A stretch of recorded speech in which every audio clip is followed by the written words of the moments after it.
বিভিন্ন জায়গা থেকে মানুষ বলতেছে, আজকে বাংলাদেশের বিভিন্ন জায়গা থেকে কয়েকটা ব্যাংক অফিসারের সাথে কথা হলো এই বিষয়গুলো নিয়ে, শুধু এই বিষয়গুলো নিয়ে কথা। আজকে আপনাদের সরল মনা মানুষ যারা, আপনাদের আমি বলতে চাই, আসলে কি এগুলো কি ফিতনা না? আজকে তারা বিভ্রান্তি সৃষ্টি করতেছে, আমরা সমাধানের জন্য কথা বলতেছি। এখন যারা বিবেকী তারা কিন্তু বিবেচনা করতেছে, আর যারা বিবেকবান হতে পারেনি তারা কিন্তু কি করেনি, তারা সমালোচনা করতেছে। ভাই, আমার সমালোচনা কোনো সমস্যা নাই, কিন্তু এই সমালোচনা যদি নবীর বিপক্ষে চলে যায় তাহলে কিন্তু তোমার তো দুনিয়াও শেষ, আখিরাতও শেষ। কারণ তোমরা চিন্তা করবে, এই কথাটা নিয়ে কেন চলে যাবে? তোমার মূল ঈমানই হচ্ছে রাসূল।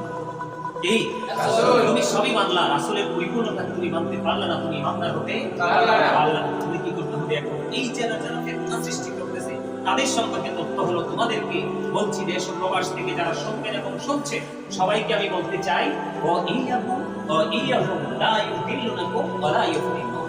তোমরা তাদের থেকে দূরে থাকো, তাদেরকেও তোমাদের থেকে দূরে রাখো, কেননা তারা যেন তোমাদেরকে ফিতনায় ফেলতে না পারে, পথ প্রশস্ত করতে না পারে। বুঝে আসছে? এগুলো তো আমার কথা নয়, আমার হাদিস থেকে সংগ্রহ করা কথা। এখন আমি আরেকটা তথ্য দিতে চাই, বিরক্ত হবে না? বিরক্ত?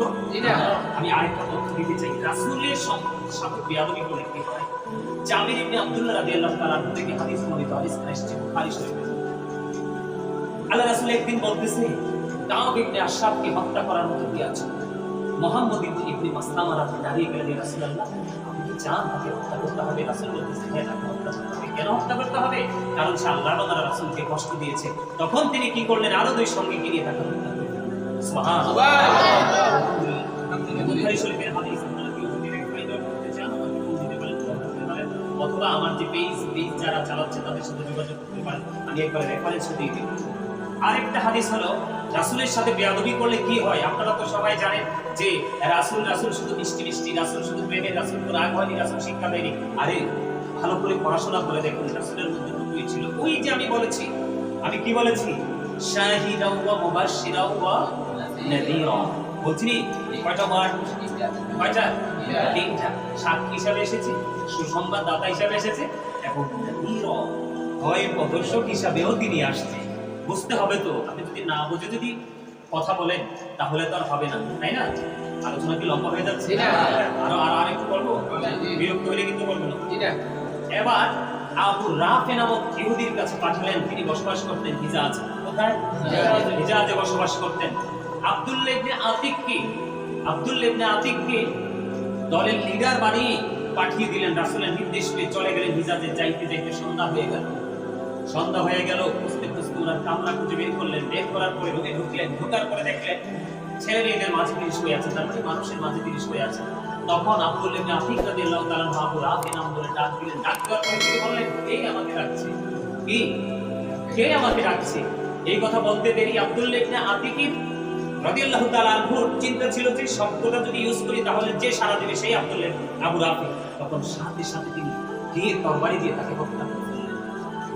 আলহামদুলিল্লাহ বলেন।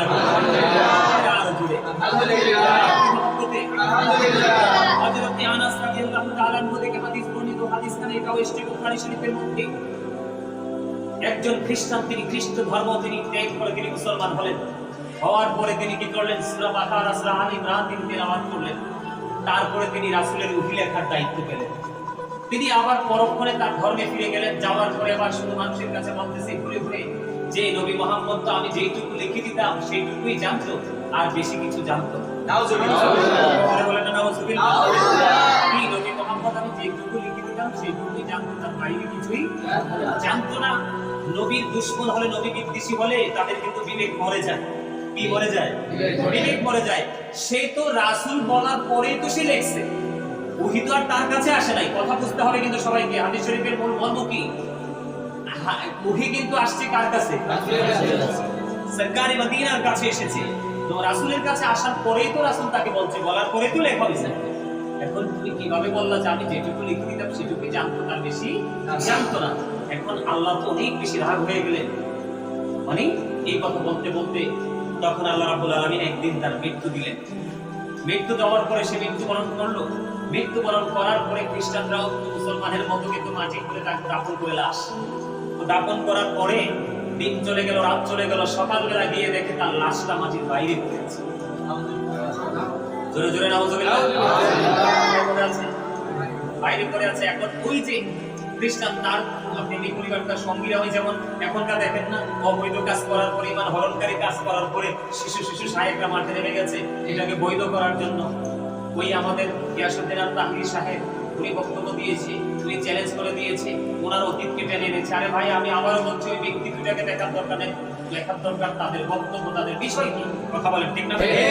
তো ওই তৎকালীন সময়ও রাসূলকে খুশি হয়ে ওরা বলতেছে এটা নবী মুহাম্মদের মধ্যে সঙ্গীদের কাজ করে। কেন হয় সে মুহাম্মদের মধ্যে সঙ্গীদের মধ্য থেকে পালিয়ে এসেছে, এই জন্যই কাজ করছে। নাউজুবিল্লাহ। তারা কি করলো, এটাকে আরো বেশি গভীর করে এটাকে খনন করে আবার লাশটা রেখে গেল। পরের দিন আইসা দেখে এটা আবার মাটি পাই। নাউজুবিল্লাহ। না আলহামদুলিল্লাহ। আলহামদুলিল্লাহ। আরো জোরে আলহামদুলিল্লাহ। আলহামদুলিল্লাহ না, নবী দুশমনের বিচার হইতেছে আমরা প্র্যাকটিক্যালি দেখতে পাইতেছি, আমরা খুশি না? জি খুশি। আলহামদুলিল্লাহ আলহামদুলিল্লাহ বলার কোনো সুযোগ নাই। কি আলহামদুলিল্লাহ। তা 2 দিন চলে গেল, তৃতীয় দিন আরো গভীর খনন করে তাকে মাটিতে পুঁততে গেল। তৃতীয় দিন আইসা দেখে কি তার লাশটা মাটি বা উপরেই পড়ে আছে, বাইরে পড়ে আছে। এবার তিনি কি করলেন, তখন তার সঙ্গীদের শুভবুদ্ধির উদয় হয়েছে। তখন তারা বলতেছে ওইটা কখনোই পৃথিবীর কোনো মানুষের কাজ নয়, এটাতে অন্য কিছু লুকায়িত আছে। পরে তারা এই খ্রিস্টানের লাশটা মাটিতে রেখে মাটির বাইরে রেখে তারা আউট হয়ে গেছে। আমি আপনাদেরকে একটা জিনিস বুঝাইতে চেয়েছি, রাসূলকে ভালোবাসলে আপনার রাস্তা খোলা, রাসূলকে ভালোবাসতে না পারলে আপনার দুনিয়া আখিরাত কোনোটাই সফল হতে পারবেন না।